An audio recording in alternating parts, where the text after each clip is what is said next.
Cool. All right. So we're continuing our privilege in the nervous system talk to kind of talking about privilege and movement culture and on a more like socio-cultural level. The 7 questions that we've kind of had to kind of outline this thing. We'll start with number 1. In what ways does the notion of privilege make you a bit defensive? And that will start with Jen. Well, I think it's interesting because it depends on your own personal background, right? So like for me, I did not grow up privileged in any way, shape, or form, other than the fact that, yes, I am Caucasian, and my parents always made sure we went to good schools, even if we didn't have any money. Mm-hmm. So as a result, I got a really good education, and that definitely gives me privilege as well. Mm-hmm. So those 2 things give me privilege, but at the same time, I never felt privileged. So I guess that's where I get a little bit defensive with it. I'm like, but I don't feel. You know? Yeah, I'm right with you. And when it comes to me, I'll kind of explain things for you. Yeah. And then in the fitness industry, you know, privilege comes from being naturally athletic, looking a certain way. Or I hate to say it, but in fitness specifically, not the other movement modalities, but fitness specifically, if you're male. Again, I am none of these things. Mm-hmm. So as a result, I don't feel privileged there either, but I am educated, I am fair-skinned, and I am able-bodied. So as a result, I am privileged and I recognize that. So there's I have a very weird relationship with the word. Okay. Gare? I don't know. I don't really feel like I used to feel like offended by the word privilege, just because I feel like when people are saying it and it's almost like they're using it as a weapon. Like you had all these advantages that I didn't necessarily have. And that's why you have the thing that you have, you know? And it's just because they're coming from a place of less than or small, or they see you having something that they don't, and they want to pull you down to their level. And that's a very common thing that humans do to one another, you know, but I feel like we're all privileged in the fact that we are the member that is still surviving of a lineage of people that is here that can do whatever it is that we're doing. So I feel when people use privilege as that weapon, you know, they're not honoring, you know, their ancestors. They're not honoring the fact that they're alive on the earth. You know, and I feel sorry for them. I feel sad for them, you know, and I also want to lift them up and show them what wonderful things that they have that they don't realize that they have, you know, to knock out the conversation entirely, you know, but it is a thing in culture for a reason, but I don't find myself offended by it anymore. I just want to help people understand why they're saying what they're saying to me, you know? Yeah. Kind of piggybacking on that, and I guess on both of you, it's for me personally, my dad lived the American dream, right? So my dad was one of these people who came with literally nothing, and he was able to utilize his network of family and community and the ability to do any job when any job was available to have a middle-class existence. Now, growing up, I certainly did not think that we quote unquote had money. I mean, my dad had money, my dad supplied everything. But this idea when someone when someone throws that word privilege, it's like, it makes you feel as if you haven't earned what you've gotten. And that is the thing that makes me a bit defensive. And when I look back and I'm honest about things about, okay, yeah, I'm white. I did grow up middle class. I did go to school for very little because my dad was an immigrant. Like, I did kind of get all these benefits because of that. But I also, at the same time, I think I made, you know, decisions about stability in what I do with my life and how I live my life. I never went for things that are expensive or flashy, right? I always go with as much as like the bare minimum as possible. So I understand, like you were saying, Gary, when people want to throw that word out, and I think it's in their intention to say, you're not better than me. Like, right? Because if you don't, I think the notion is, if you don't have privilege, then why aren't we at the same place? Right? I think that's the question. And so I don't want to put it on someone to say that they're trying to pull you down. I want to place it in the perspective that they're trying to figure out why they are where they are, and they see others where they are not. Sure. I can respect and appreciate that too. Um, Still, there's that aspect of it that you talked about, that like, why don't I have what you have? You know, it has to be because you've had privilege more than I had, right? But everybody has opportunities in their life that they either capitalize on or they pass by and they leave behind. And the simple fact that that person doesn't have what you don't have is because they aren't you. You know, it's not their path. That doesn't mean that they can't have something that's very akin to what you have. You just have to make the sets of choices that allow you to get into that space, right? Right. And I fully admit, people's starting place is different. We do not start out on a level playing field. But I also do think that the ability to identify and use opportunities to your advantage, like that is a path changing thing. And maybe that's a skill that, I inherently was taught by watching the way my dad operated. Right. And maybe someone doesn't have a dad in there, you know what I mean? Trying to look at it from that perspective. I think all of us are kind of saying the defensive part comes from saying like, hey, your choices weren't necessarily smart. They were just choices that I didn't have. And that's hard for someone who feels like they tried to make something happen and did so. It seems like it negates that, which is hard for people to take. Yeah. I'm always going to be devil's advocate on that one though, and say that, there's this aspect of the self that people have where, they pump the brakes on themselves. They have this opportunity, they see this opportunity, like, that's like just too far out of reach for me. Like that too far out of reach for me is also saying like, I don't want to change my life enough to have that be my reality, and that's the part where like they're pissed off at themselves more often than not, just like, because if they are indeed measuring themselves up to you, then there's something in them that wants to be something that you are, right? And they haven't necessarily chosen to go down that route. And to say that they haven't had the opportunity not to be you, again, not in Oregon, not at your school, not at Woodburn, right? But there are opportunities elsewhere, and I don't know. It's all just seems like somebody stopped looking, and then they look back over the shoulder like, hey, I could have been that. And then they're pissed off about it again. Right. Yeah. And if you think of like psychology in that frame, like if you're in a rough place and you're angry, you can't really be angry in that rough place, because that makes that rough place even worse. Like you want to be angry about something outside your place so that you can kind of, again, safety, security, kind of feel all right about where you're at. Any add-ins from you, Jen? No, I think, to me, it all does, partially based on what both of you are saying, it does come back to mindset, right? Which is definitely like, and that's one thing I know I always was fortunate for whatever reason to have. I was always like, oh, I don't have that, but I can get that if I work at it. Yeah. And I think that that's something a lot of people struggle with, and like, it's like what Gary was saying, at some point you have to say, okay, I'm going to put in the work to get this thing, even if it looks unattainable or it looks out of reach, if it's something that you really want. Right. Yeah. Right. I think, and I also think, if we subbed out the word privilege with advantage, right, that also skews things a little bit as well.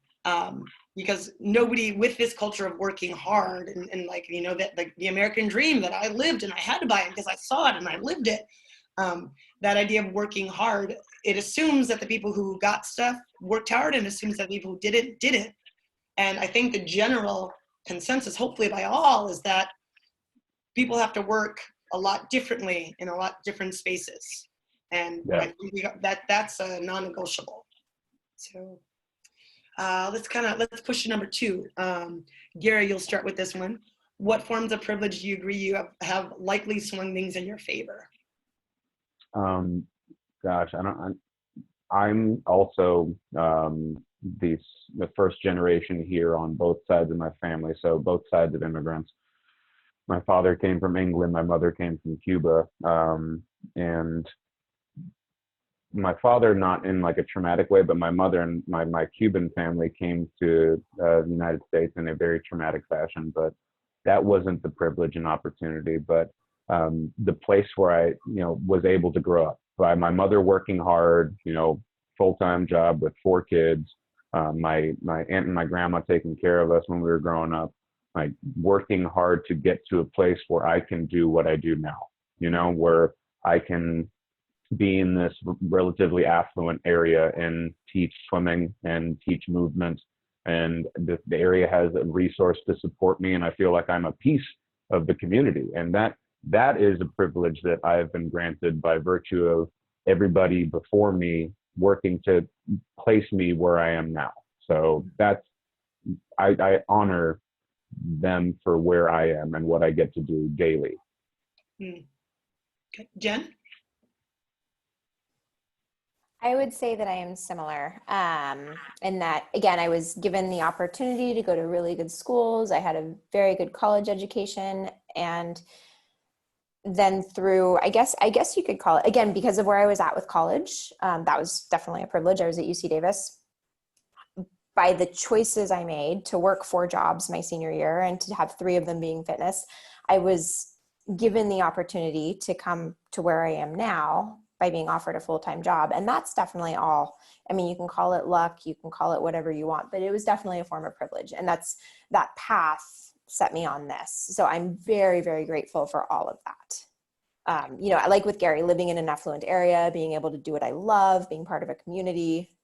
It's an invaluable thing. Yeah. I agree all around. It's interesting. Before this assignment, I never really thought I came from a very supportive family, as in I don't remember anyone telling me you could do this, or I grew up knowing I could do it. So I don't know if that was, again, watching people around me, watching my mom being like, I could fix this lamp, and then just figure out without YouTube, fix the lamp. And my dad being able to how do I make a life not knowing the language or this and that? Oh, this is how they do it. So, being white, being an immigrant's daughter made me have school cheaper. But I really think the utmost ability, and this kind of comes from disassociation, to fully believe that you could do anything you want to do, that insight, and for me to very clearly know the path. And I don't know if is it a privilege, is it an advantage to be someone who is good at school, someone who understands how to do things efficiently. I can zero in on what it is that I'm after, and everything else, I don't care about makeup, I don't care about your shoes, I don't care about your clothes. I'm gonna wear this stuff that I have to wear to practice later because it's efficient.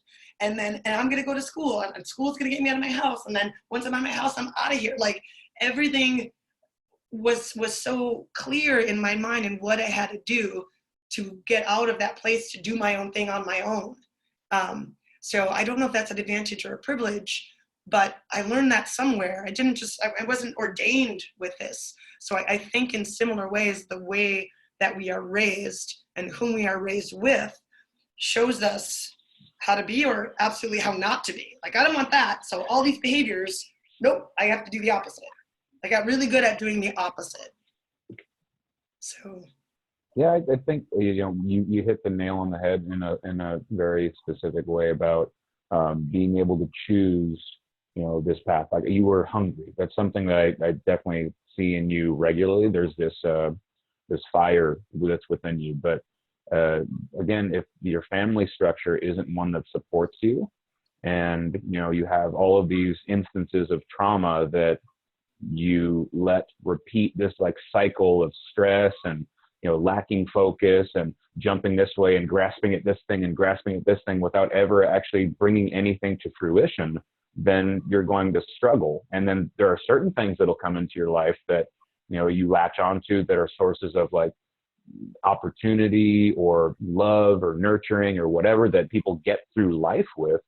But because their thoughts are scattered and they can't find their path and they can't actually look deeply at things, they can't ever fully mature anything.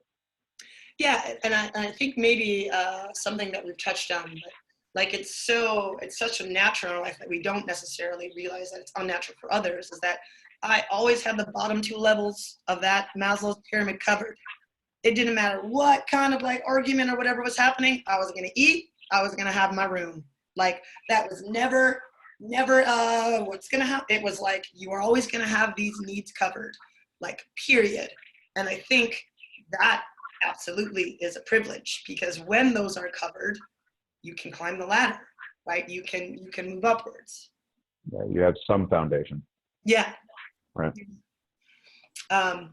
Question 3.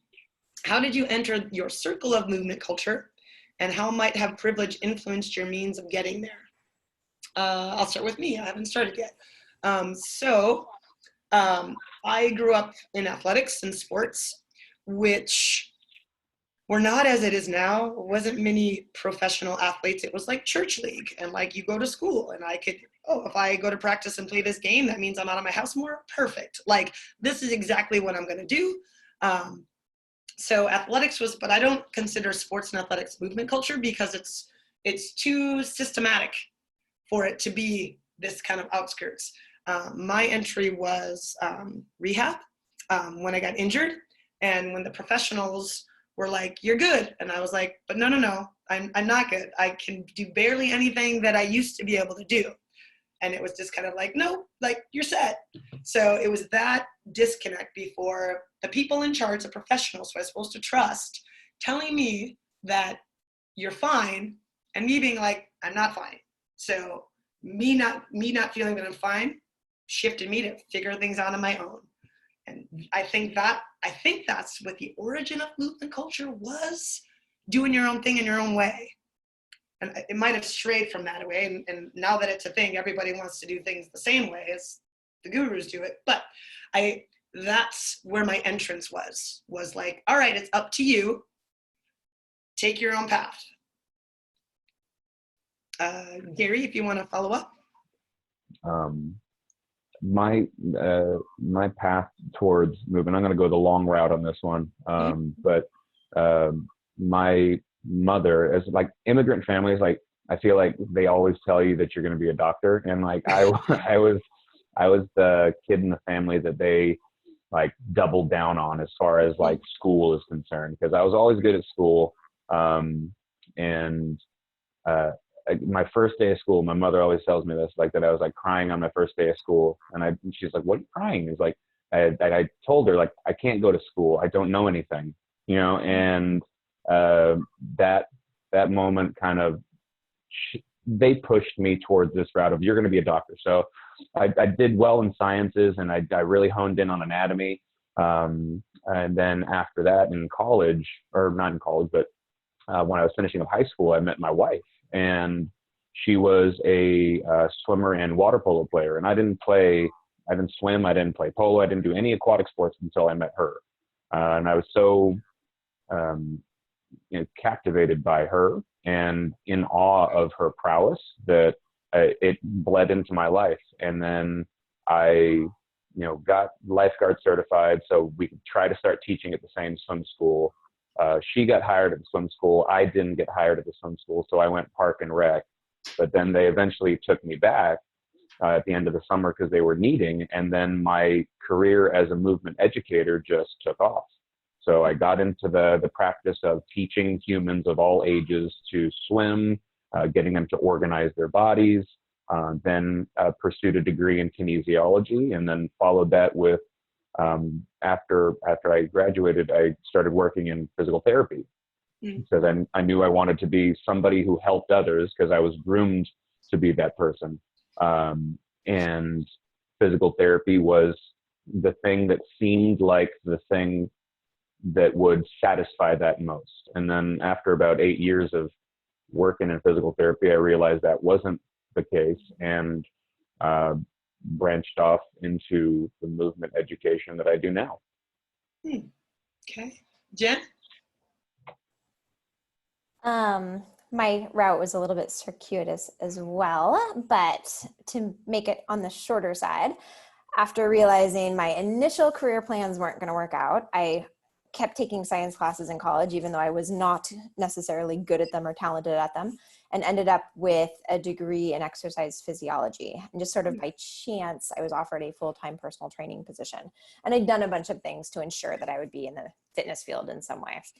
I was promptly let down by fitness in general, just because at the time, it was the early 2000s, it was very biomechanically based. And I had a lot of chronic pain and my clients were coming in with all kinds of weird stuff. And I'm like, how can I actually help these people?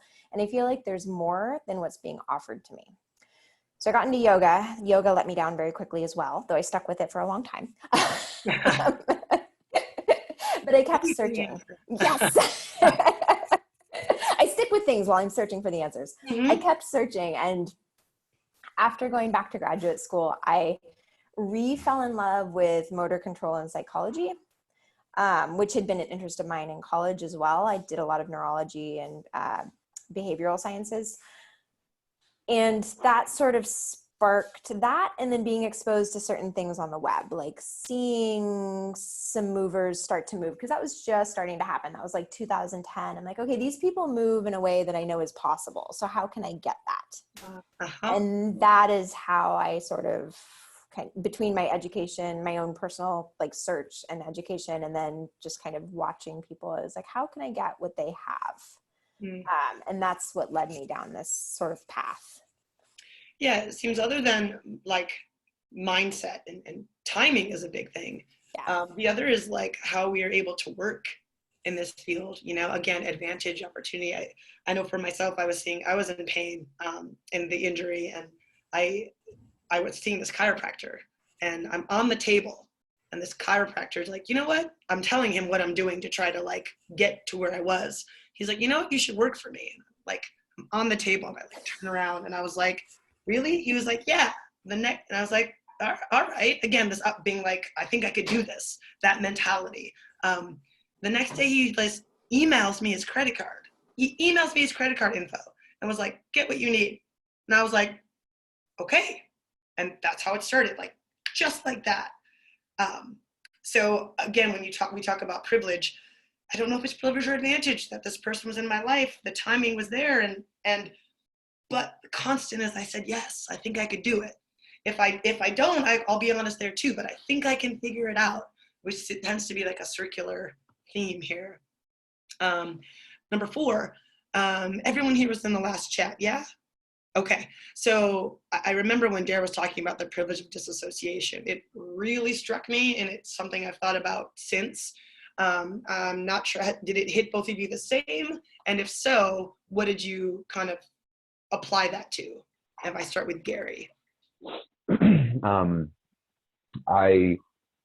It did strike me. I hadn't necessarily recognized that principle of, you know, the privilege of dissociation being that if you are like, you know, he mentioned it like as a monetary thing, where you have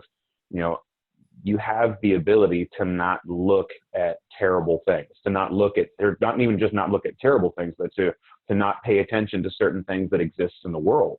Yeah. And, you know, that aspect of that, by virtue of social media, the internet, having your world at your fingertips, and being able to very specifically choose what aspects of humanity you look at, you know, we're all have that privilege of dissociation at some degree. And, you know, with, you know, working with affluent families, that aspect of, you know, having the money to pay me to be whatever it is that they want me to be for their family, for their kids, because not everybody who comes to the establishment is exactly looking for the strong push, you know, that sometimes they're looking for a babysitter, and, you know, they can sometimes pay for that. And just because you have the privilege to be able to like dissociate doesn't mean that it's healthy. You know, I think that's another thing that was brought up in at least within me, because it denies some aspect of reality. That in and of itself is the perversion that makes us have conflict and all these problems. You know, so that definitely resonated with me hard. Jen? Yes, similar to Gary, I'd never thought about it that way. And then it was interesting because it did make me reflect. I like to travel and I really like to talk to the people who are providing services for me while I travel. And you start to realize that there's so much more than what we experience here in our own little personal bubbles, just and that's all. Whenever I travel and I talk to people, like being in Bali last year, I was talking to one of the cab drivers and just realizing what his world was like compared to mine, and how much harder it was, but how much happier he was than so many of the people that I'm in contact with regularly. It was, so my experiences plus what Dara said definitely both struck me and have made me reflect more on that since then. Yeah. Same with me. I think for myself, I confused or covered up that idea of privilege with the notion of self-reliance. Like I have left and walked away from all the big things in my life, like without a second thought. And when it's done, it's done. Like family, rugby, like I just leave. Like if there's, if I'm in a relationship with someone and it's not going well, I'm like, I'm fine with that. Like this concept that you don't have to work to make things with other people work because you're fine. And that really, because I've done it my whole life, but to look at it and be like, that is a real sense of privilege, to know you're going to be cool. And when you get to curate your own bubble, when you get to live in your own world that you feel you've made on your own and you are the source of it, it makes you think like, well, why do I want to enter that chaos? Like, I just want to keep it there. At the very least, what I've learned lately is, I would like to bring people into my safety bubble. Like that I can do, but I don't know if I just want to like jump out into the ether. So being able to acknowledge the way other people live, and then and again, this is the weird white savior thing where like, let me help them, because that's not where I'm at. It's more like, let me just acknowledge where they are at. Let me understand that is where I'm trying to be right now. That's what I'm learning to do. Okay. Number 5. In what ways does this industry limit or restrain access to keep it, health, wellness, movement culture, as a marker of privilege? And Jen, we'll start with you. It's because I get heated about this topic. No, I'm kidding. Well, I think it starts with the research. The research is mostly done on healthy athletic college-age students. So you're getting information that is appropriate for healthy athletic college-age students, and then you're trying to disseminate it to people who are not healthy athletic college-age students. And that right there sets up something that is making fitness and movement and athleticism, all of it, a privileged thing, because these individuals who aren't those things, they look at the information that's out there, that's being put out in the media, and they're saying, well, I can't do that, so it must not be for me. So then they don't do that, or they don't know where to start. Yeah. And so they just don't, or they have to get fit before they contact you, or whatever it is. And I feel so much for the people who have chronic pain, who don't look a certain way, so they don't feel like they belong in that sort of setting, let alone, the financial burden, because there's definitely a financial barrier to it. Costs money. It's an extracurricular activity. So there's definitely that. So all of those things, I think, definitely make health, wellness, and movement culture a marker of privilege. And the people that talk about it, they look a certain way, they act, I don't know. It's a big thing. Yeah, it certainly is. It's interesting, the words that you say, and many people feel this way, I can't do that, right? All we've been talking about is, no, there's a way to do that. That's been our moniker. But to enter that person's headspace, it's funny, I was thinking, like something came to mind about like, particularly in the swinging ball and fighting monkey, right? Like such a simple tactic. And in the world of Fighting Monkey, like, you just take it and go, and you can do it. You can do it. And I'm in class, and I'm like, these guys don't know how to hold the string. These guys don't know how to keep the ball going for more than 45 seconds. It's like one of these things where you have to scale back, and I have to take half the class to let them know how to move this ball. Like, that's that reality, right? That's that out there. So for people to be like escalating, again, it starts to look like a pyramid where there's this fraction at the top, and this is what people are seeing. What are all these people gonna do, right? If this is the different and better, how do I get there? And that's why it's privilege, and that's why access, that's why everything that I put out there is going to be free, because I do not want to limit. I don't want people to find it and then have a firewall, like, give me your credit card information before you read the rest. Like, that's terrible. Like, that is not the way to buffer the bottom. That is the only way to keep people looking up at the top. Garrett? I feel like you need people to look at the top. You need people to see the whole perspective of what's going on in a movement practice, right? Because everybody needs direction. You know, what we're talking about is that often people are, like we were talking about with Dare, people are often using comparison and looking at the end result and being deterred by, oh, I can't go, I'm so far away from that, I can't participate in that. And like you're saying, the foundations that are built that afford people to have those moments up at the top are not looked at, and they're not celebrated. You know, they're looked at as menial and trivial. And I feel like that's part of the problem with humans generally, is we look out so far, you know, and then for one reason or another, we don't start taking those steps. We don't really understand the bottom steps and how to build those foundations to get to that point. And I feel like the fitness industry has like a big, they're very culpable in that because of the things that they highlight and what they support and what they promote, and the kinds of behaviors and the kinds of movements that they're participating in are generally very dysfunctional to the degree that a lot of people get injured when they try to do them.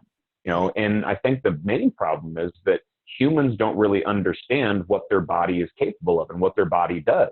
You know, and in that light, if people have a better sense of how to move their body, what a hip does, what their feet, all the play that their foot has, when their foot grabs the ground, that the reaction is this through the entire kinetic chain. With that intimate understanding, people can go into whatever movement modality they want to and very quickly achieve the top step, because the foundation of all this is an understanding of the human structure and human function. And that's missing in education by and large. Mm. Yeah, and you know, piggybacking on that, and as a proponent of that, it's tricky because when you try to lay this out, because you're like, can't we just play, right? So it's this weird. Again, you know, I took that tactic where it's like, I'm gonna give you guys all the foundation, but again, similarly, they're looking up at the top of the pyramid, like at these kids next door who are able to play basketball really well, and so you have to scale it back, and it's like, okay, so they want to be confident at basketball. So everything then has a framework of, all right, I need to explain this, this, and this so that they get better at basketball. Now they're more confident. They play more, they learn more. So it's all this level. So it's the ability to kind of scale to not only to their ability, but to their interests so that they have buy-in. And that's really freaking hard. It's really hard to kind of put those pieces in. And I get why a lot of people don't want to do it. I get why they just want to give them a ball and have them go at it without paying attention to what they do with the ball and all that, especially when there's so many levels, different levels, and there's so many flipping kids in the classroom. Like when you're looking, again, it's what you're looking, when you're looking at management, all right, is everybody doing something? A lot of people are like, I did it. No, like what are they doing? Like that's the next step to get to that a lot of people don't have the energy for it, and I understand. So I'm fully with you. The how systemically is a difficult, long process, and it will need to take a lot of other people saying that stuff. Look at the bottom for people to recognize, oh, that's also kind of sexy, right? That's also kind of neat and hot and cool, that I just got faster. It isn't a fixed state, right? Like I just got taught something, applied it, and my performance went up. Like, oh, it's teachable, learnable stuff, trainable stuff, Yeah. which is the bigger picture. I want to address just one thing that you said of like the it's hard. You know, Dare mentioned this, that feeling of anger, of like the it's hard, is it's like mourning a leverage that you don't have, you know, to change the culture in a way, or that the culture is set up in such a way that you don't have the leverage to teach the thing that you want to teach, because there are so many things in the culture currently that are kind of pushed or stacked against you, right? You know, so I think the answer in that point is just reshape the culture and continue to be an advocate for a culture that's healthier and more sound and more connected and more enriching. Absolutely. You're 100% right. And to further that cause is you do not take the earth and you are a tiny ball of self and like go at the earth. You have to inhabit the present culture and find the ways within it to make the shift. And that mindset has been, oh, I need to get into what they want and what they like. And from there, I make the little adjustments, as small as it may be. Like that's how you shift the big thing. Similarly, like you have to enter the mainstream to get enough eyes, to get enough, oh, this other thing exists, for people to start to make those little ticks in that direction. So absolutely following what you're saying. It's the how you do it. I made it a lot harder personally than it could have been, until I figured out how to be subversive within the mainstream. Yeah. And I'm assuming you guys feel similarly in your own, even with your in your own practices and own working with people. Yeah, I did definitely have that notion of, you know, people seeing the stuff that I do or the movements that I present and recognizing like, oh, well, that looks a little bit like this thing that I've been doing, but he's saying something a little bit different. So I'm going to investigate that, you know? And I think it's more because I'm asking people to look inward, you know, in the practice. But yeah, you definitely have to infiltrate the culture and morph it from within. Yeah, I think it's the tiniest shift of attention. Have them do what they're doing. What do they notice? If nothing, give them a point of attention. And then with that thing they notice, that's where you start. Like, so that, again, that as far as like, how do you make that shift? Even from within, like, where do you start? You start with what they naturally do. So it was big for me. Okay, now 6 and 7, the bigger questions. How might we renegotiate money and time as a form of currency that pays us for our work? How might we reach those who might not have either of those resources in excess? What might this mini culture be fueled by, if not those two already accepted exchanges? And I am on myself to lead this to start. So my perspective is, it starts with that idea of attention. We should start paying attention to the people no one's paying attention to. For me, it was the kids that were not good at PE, right? They didn't know what to do on their own. They didn't follow the structure. So I was like, oh, I'll take them. And then we learned to build something new with them. And that new has evolved. I think it works in the same way. Instead of saying, because I understand how it is excellent and gracious to be like, I'll do this for free, just get to me. And again, looking out to the reality, they can't get to me. How do I go to them? How do, instead of saying, I can help you, I go to them and say, how can you help me? Like, how do we flip this power switch as to who has the answers? That is where I think things are going to start cascading. Giving them our attention and letting them teach us. If I go from there to Gary. I like that. I like that shift that we're talking about, just because it's that reciprocal relationship that establishes a whole. It's both sides have something to offer. Even in the teacher-student scenario, it's as I teach students, they also teach me what about my perspective works and what doesn't, and it shapes what I'm allowed to give. And just the fact that, like you said, you can give attention to these people, it's a resource.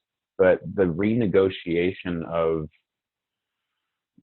time and money, and how you can stay afloat in that culture that we're presenting is very tricky. We all have things that we can give, but the current system of surviving in our country is one of that money for time. Yeah. Rather than resource for resource. It's not bartering anymore. It's separate from that. Our time has been monetized in that way, where, Andre, for example, beautiful man, his time creates resource. It creates this abundance. It creates this thing that he can give to others in the world without, and that's essentially currency, right? So how do we create a mini culture that affords us the opportunity to give what we give, and also have people give us what they give, right? That's not money. I don't know the answer to this one. I've been mulling it over for a while. The only thing is to change the culture to a resource-based economy. Jen? Well, and I think there is something about energy exchange. I know it's been talked about before. So when someone gives something, they actually take a little more value in what they're receiving, regardless of what it is that they're giving. I mean, we all give by teaching. So we take a lot of value in what our students teach us. There's that reciprocity there. From the student's perspective, though, giving something, whether it's money or whatever it is, that makes them feel like what we're giving them is maybe a little more valuable. And I do think, like, some of the options online now where you can just set up a donation base, I have this product, pay what you want. I think there's value in that, because if someone finds the information useful in some way, but they don't have very much, they can give $1. And that's still something. That's an energy exchange, right? So I think having more of those types of options available for people who don't have the resources to go to classes or to take privates, or, because again, all of these things, there's a huge cost barrier with all of this. I'm not oblivious to that, Yeah. But most people, if they value something enough, they'll be able to find $1 for it. Yeah, it's a strange thing, because Thinkmovement has donations and 0 donations have come in. Yeah, and I also consider myself, in thinking of that, I don't remember what it was. It was a famous band, maybe a decade ago. They put out an album and they're like, pay what you want. I'm like, I'm paying nothing, thanks. Like, right? And that is mine. And that was Radiohead. Oh, yes. You get me, Gary. And it was like awesome. And it was like this weird, like, I got this thing for nothing. And now you think of like a Spotify and stuff. All people are doing is putting it out there. And I really think the value coming from a person who has a stable economy, that is the asterisk. But other than this idea of money, knowing the customer is even like a shitty term, to know that the person on the other end of that thing has value. By you wanting or even taking this thing you have value. Like, how in that way, how do we make that wedge, right? Because some teachers don't get this, but without your students, you can't teach, right? So how do you express gratitude toward those students versus like, you're here, do what I say, like you have to be here. How do I make you like being here? How do I make you want to come back and not skip, right? How do I value as a human more so than a commodity? And I think Jen had to leave for she might be out. She had to leave to go take her husband to the airport. Right. Oh yeah, she did just a message. So yeah. But yeah. But I think just honoring other humans is the main tenet that we're talking about here. Just to recognize that we're not just performing a job, but we're also, in service to our fellow men. And I think the thing that we're talking about here is how can we be more of service and in service? How can we give more to people who, aren't seen, who don't have the advantage or opportunities to pay for classes and that aspect. And I think it's to have a certain amount of things, not withholding, but a certain amount of things that are available, that are quality sources of education, that aren't necessarily for a cost, but to hold certain things, and not withholding, but hold certain things at a higher degree of pay, right? Give them the foundations, give them the opportunity to experience the foundations, at a donation-based rate or just at a free rate, and then start building up their world to a degree where then they can start working towards those bigger things and they can start paying those other things. That Radiohead album was amazing. And for them to give that away for free was such a badass fucking move. Yeah. And again, took advantage and appreciated it. And, when you talk about the appreciation on the level of the receiver, I appreciated it as a thing, and I really appreciated that I didn't have to pay anything for it. You know what I mean? Like, and I guess that's the fact that it was free didn't make it lesser. The fact that it was free almost made it more exciting. So I'm not sure how to capture that in this realm where everything's already out there. Do you know what I mean? Like if you do the digging, it's there. So, especially with this little like network here, like we want to make it really easy to find stuff. Like here is, it's one of those things. It always bothered me when someone would go to a workshop and they'd be like, workshop review, and they would just tell how they liked it. They didn't tell anything that happened. Like, no, I'm looking at this because I want to know what you got. So that's what I started making. Like, this is the stuff that actually came from the workshop. But that's what I valued, I value the information and my ability to sort through it as valuable or not versus someone's review of it. Yeah. So I think with the Radiohead analogy, and I like that this is where things have gone, is that they were already vibrant. They were already a very bright light, and they spent time. They weren't great. I guess we have to be, that band. We have to like continue buzzing. We have to continue like radiating and holding up the light for people to see it. And then it'll be early adoption. People will start buying into it. They'll start seeing that there's a different path, and then they'll go towards, right? That is an excellent point that I did not consider. They were already a thing, right? So, and even too, if you think about the idea of streaming, where, I think I pay like $5 a month for Spotify and Hulu, and all these people are making stuff, and a lot of it's really, really good. And the feed every Monday and Friday tells me what's valuable and what I think I like. And you know what? A lot of times they're right. And it's awesome that I don't have to sort through all this stuff. They just give me recommendations. And if I don't like it, I change it. If I do, I save it.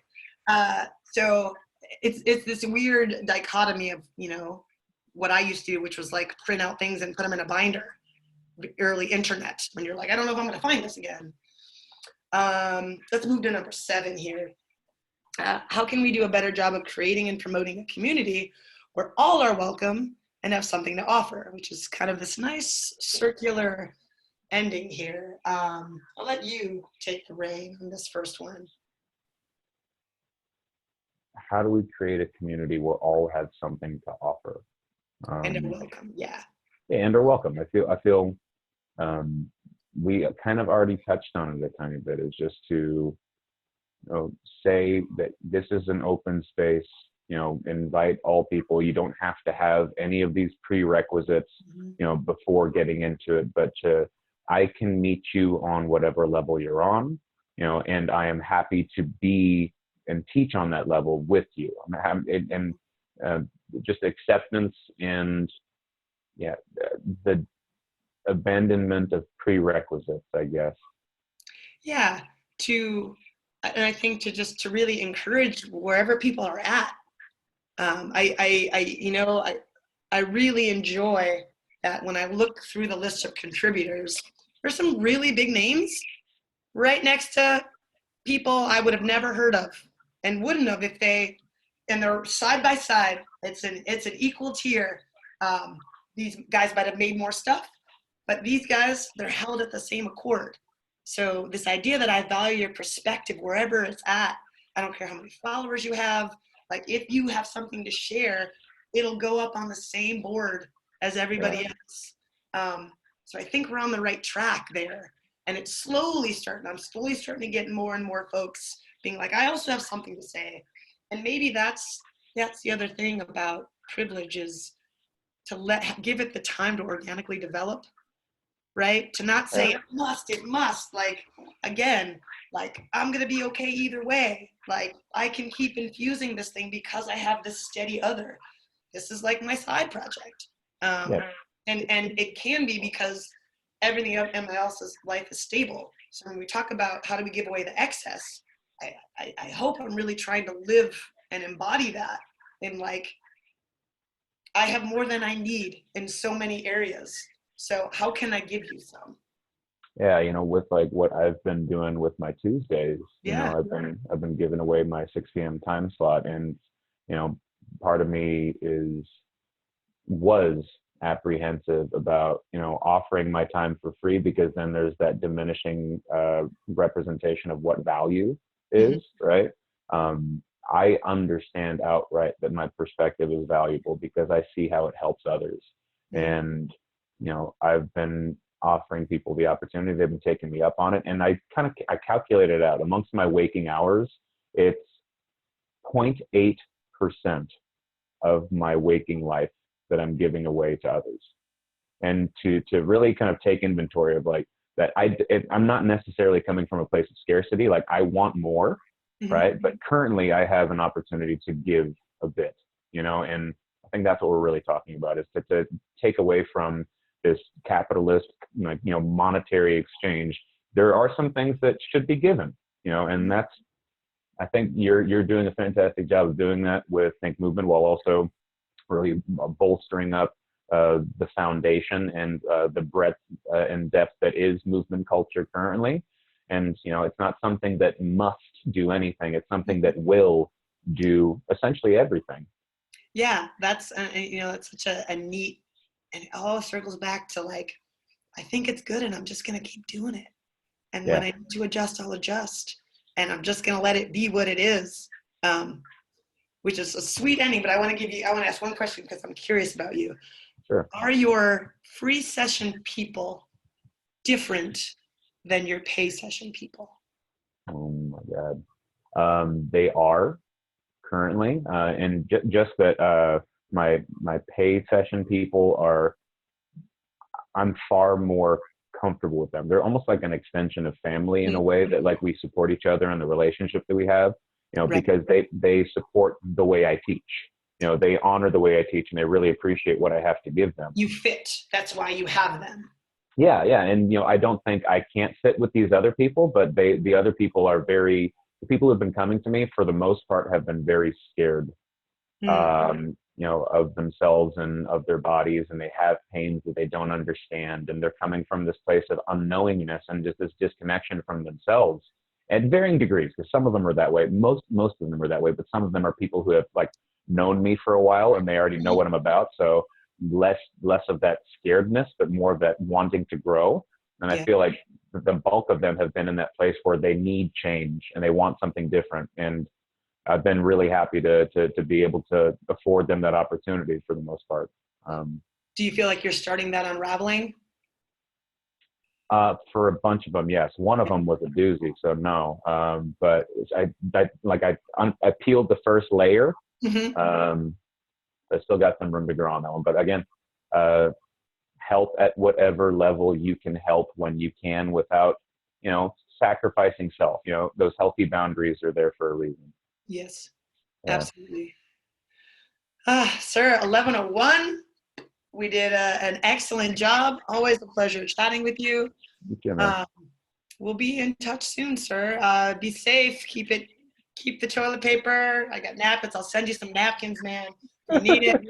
It's so funny. My mom's like this like crazy hoarder in Chicago, and she has like the upstairs bathtub was like full of paper towels and toilet paper. I'm like, Mom, now's your moment. It's your time to shine. I know it. Like you did it. You knew it was coming. But all right. Be safe. Be well. And I'll chat with you soon. You can, Bye.